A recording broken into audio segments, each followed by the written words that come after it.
I'm a freshman studying in the Life Sciences Management program. So I'm just going to share a bit of a different story about how I came to know Christ. So I actually started going to church at a young age with my mom and my brothers, but the whole time my dad was atheist. He was always skeptical and would question why we would go. But then before the recession, both my parents got laid off and they started new jobs and built their own company. And my mom thought she was too busy for church, so since then she hasn't really gone back.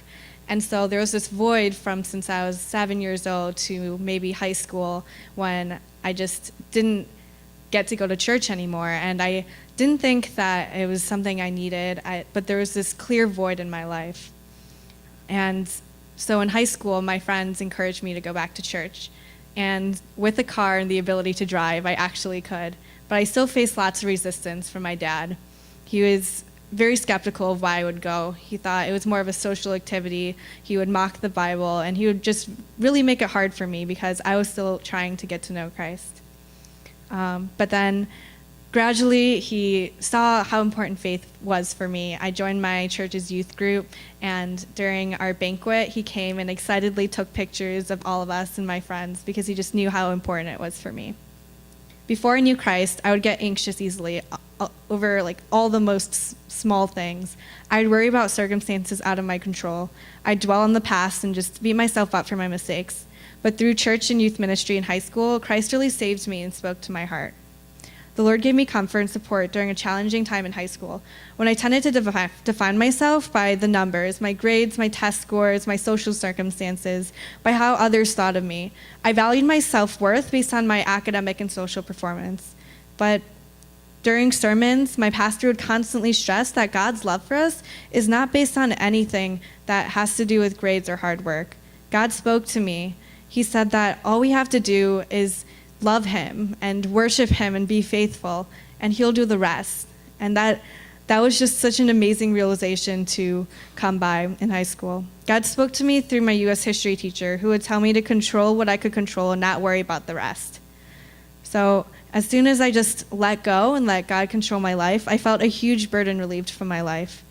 I realized that he does have a wonderful plan for me.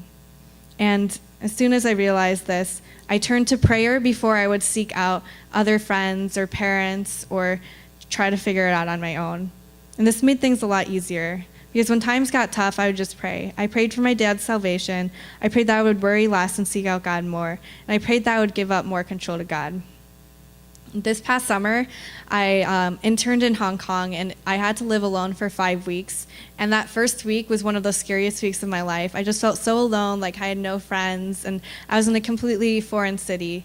But then I decided to Google English-speaking church, and it was one of the best decisions of that summer because that church was so welcoming. They invited me out to dinner.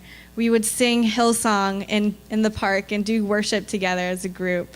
And whether my friends there were 30-year-old missionaries or 20-something-year-olds from Australia, what connected us was our faith and our love for Christ. And I think that just brought me so much closer to him. It really just made me feel the power of connecting with people that I just met over just our undying faith. So reflecting on my spiritual journey, I think that Jeremiah 20:11 helps encapsulate my experiences. It says, "For I know the plans I have for you, declares the Lord, plans to prosper you and not to harm you, plans to give you hope and a future." I have come to see that God is always by my side. Now I can see that life is the gradual revealing of God's amazing plan for me, and that has made all the difference. Thank you.